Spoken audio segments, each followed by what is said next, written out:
Alright, in this tutorial we're going to be learning about making hitboxes for a mech. As you can see right now, every piece of it has the same amount of armor. This is because it's already using a health pool created by the engine. So, to get more armor and to actually have our mech fall off in pieces instead of just blowing up all at one time, we're going to need hitbox controllers. I've already created a hitbox controller plate. This is something that's useful. I'd suggest building one early on, then making a copy of it and saving that so you can use it on different mechs. It basically just has the center torso, side torsos, arms, legs, and rear torso hitbox all on one plate so you can move it around and put it into any mech you want. I'm going to put it into this mech now. Just get the precision tool, select the bottom of that, and move it right into, whoops, got into the seat there. Alright, try that again.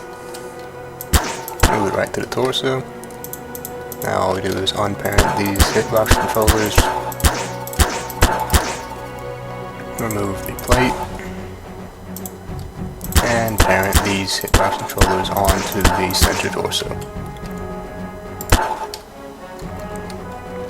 Alright, next up we just actually make the hitbox, well, the hitboxes.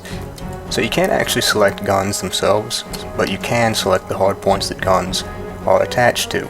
And by selecting those, and if you parent the guns to these, whenever these are removed, the gun is also removed.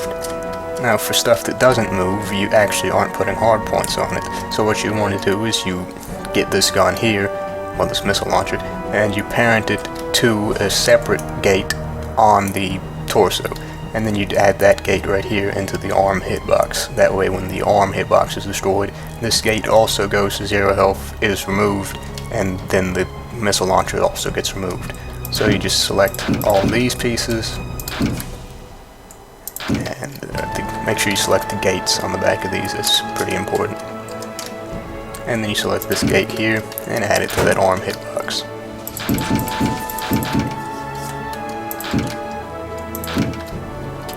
Make sure you don't forget the gate on the second one, and there you go. And then for sides, they're pretty simple. You just select the two side places here. You don't select anything on top that's part of the side, because this part here on top and all the stuff on the roof goes directly to the center torso.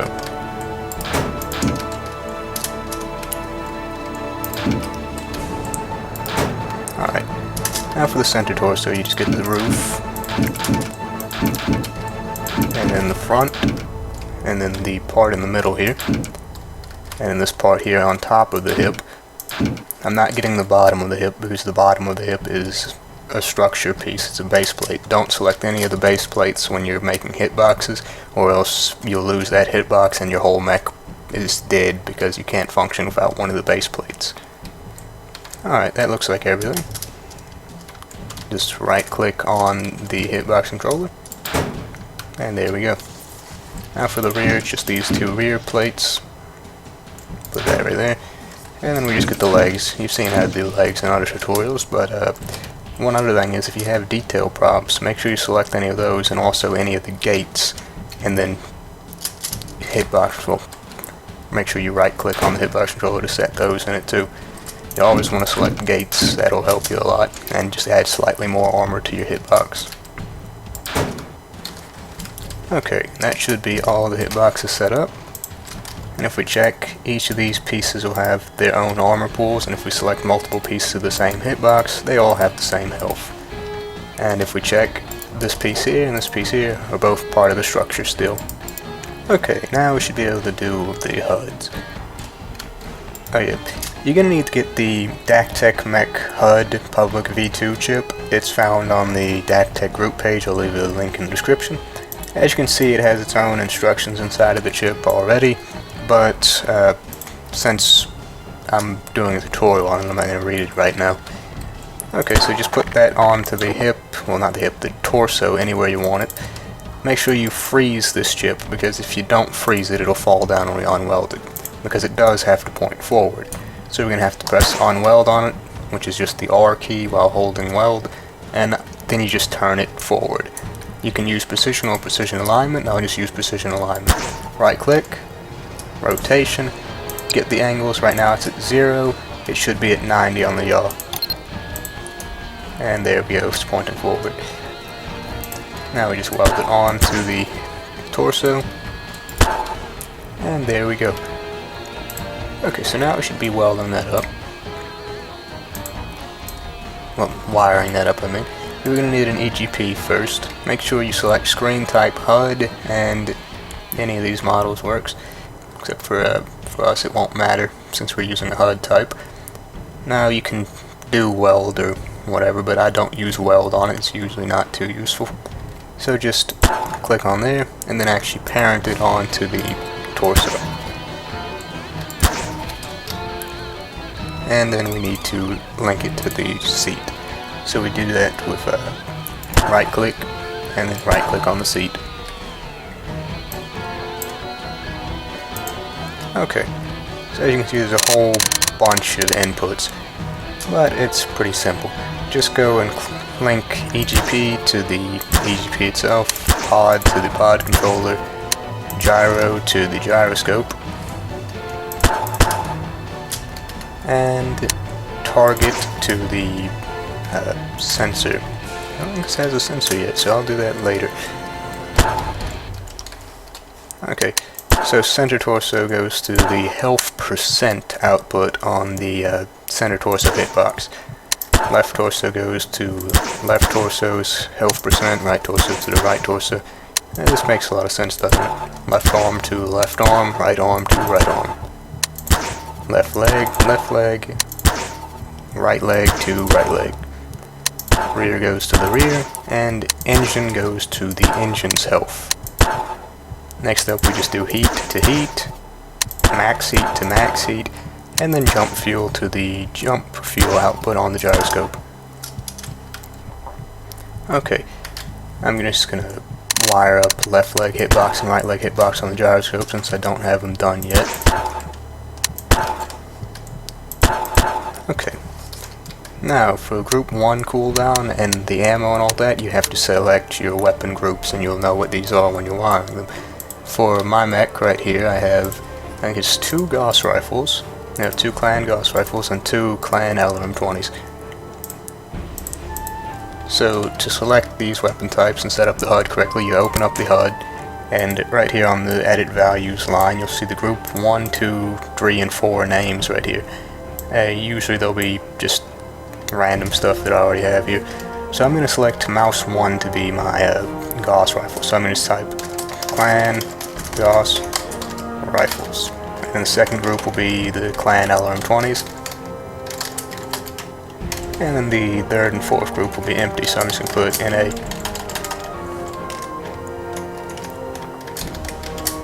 And there we go. Now when we get into that, it should read the right values. But for it to actually be more interactive, we're going to wire up the cooldown to the cooldown percentage of this gun. It doesn't matter which gun you use as long as it's one of the Gauss rifles. And then ammo goes to ammo. Cooldown 2 goes to the cooldown percent of the second group, well, second weapon group. And there's the ammo. Okay, so we're going to set fire up to the mouse. Whoops. We're going to set fire up to the mouse 1, and fire on the alarms to be mouse 2. And if we get inside of it now, it should show on the HUD. Looks like the camera's already good, but just mouse 1. And as you can see, the HUD changes, the ammo value goes down, and it'll show the little bar go up to red and then back to green when it's ready to fire. And if we press mouse 2, that fires our LRM-20s. Alright, I've added in a radar system, and we should be able to link that up now. For the next and previous outputs, you just put those to whatever you want to set the next target and the previous target to be. I usually use next and previous weapon, as that sets it to the scroll bar of your mouse. And next up, for no target toggle, is just a system that allows you to turn off your radar for as long as this is pressed down. This is useful if somebody has ECM on and you need to dumbfire your missiles at them. So I'll set that to be the space bar. Alright. Now, for the missiles, they have a target input. Not all missiles actually do lock targets, but the LRMs do. So I select both of the target entity inputs here and link that to the sensor's target output. Now the HUD also has inputs for this, so you can select target entity and that'll show you which target you currently have selected, and if you click on the targets array it'll show you all the possible targets on your HUD. Now for an example of this I'm going to use some engines here. Well, some reactors I mean. I always get them mixed up.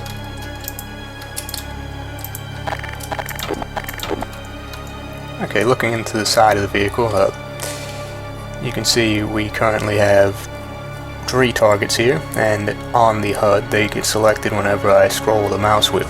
Currently my view is also doing that since I don't have a camera chip hooked up. And if we right click, it'll fire LRMs at that target. It's pretty good, honestly. Alright, so that's all we need to do for the HUD. Next up we should probably get the rest of the mech working. I'm going to teach everybody how to set up the camera controller here and how to set up turrets. Well, any arm gun is a turret, really. Any gun is usually going to be on a turret. So this will specifically show you how to put up arm guns. As you can see, the joint here is specifically put right at this corner here, so that this will be the center of the arm joint, and the arm will move around from that location. Alright, now that we got our camera chip working and we can see where we want to, we should get our turrets actually set up so that we should be able to aim where we're looking. We're going to need the mech gun stuff chip. Just put 2 of those down onto the plate and just freeze them, because these need to be pointed forward, so that little arrow right there should be pointing forward like with the HUD chip. So after we freeze them, we just undo the welds on them, and then with precision alignment I'm just going to rotate the entity so that the arrow is pointing forward. That'll be 90 degrees right there. Just weld them back onto the plate, and with E2 chips you can parent them directly to the plate, not to a gate. Alright, just right click on anywhere to get rid of the blue coloring, and we should be good. Okay, so we just gotta wire the camera, pod, and gun inputs on this. So I'm just gonna select pod, and then while holding down shift, that lets me select a new input on a separate chip here. So I'm just gonna do both of these at once. Select pod on both of them, and then using the same technique, just camera on both of them. Okay, so for gun, you click on the actual hard point, not the gun itself. And you need 1 chip for every hard point that you have. Okay, that should be everything. I'll weld it up.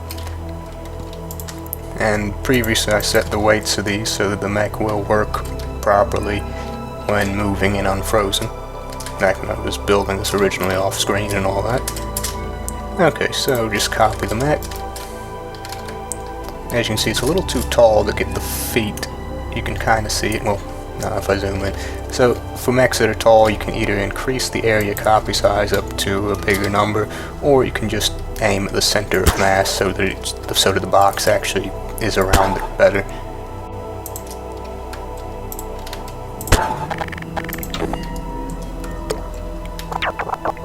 So if your mech starts shaking like this or something like it, you can usually just increase the hip weight to fix the issue. As you can see, increasing the weight by 500 points just makes it a bit more stable there, as you can see. Increasing the foot weight also helps, but I don't really need to, so I'm not going to waste the weight on it. Okay, so as we can see, the guns are aiming forward, wherever you're pointing at, but the hip itself isn't set up to aim yet. That's a separate chip. But for now, we can at least check to see where our gun is aiming. So as you can see, the arms do aim. Alright.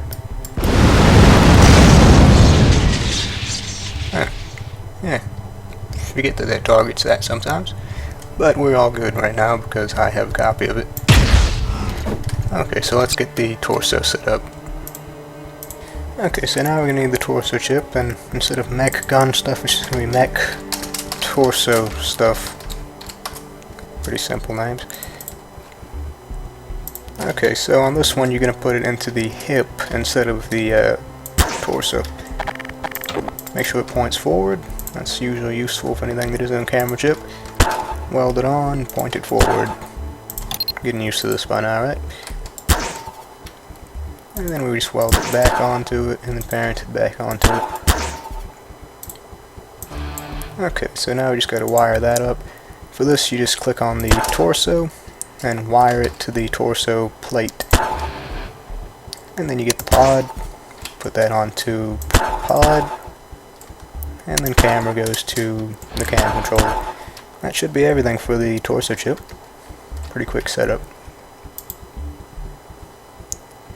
And since this is a new copy, I should set the weight on this so that it's proper and won't shake any. Okay, copy. Save as usual. Alright, now let's test this out.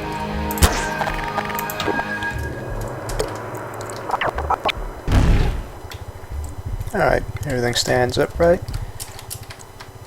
Let's put some targets out there. Just gonna get some XL engines. Alright. So as we can see, the torso turns to where we're aiming at. The HUD also turns with whatever we're looking at, as you can see by the targeted entity there. The black line is wherever your legs are pointing, while the yellow line is wherever you are pointing. Alright. As you can see, the guns also aim right where we're looking at. Missiles do too, with a little spread.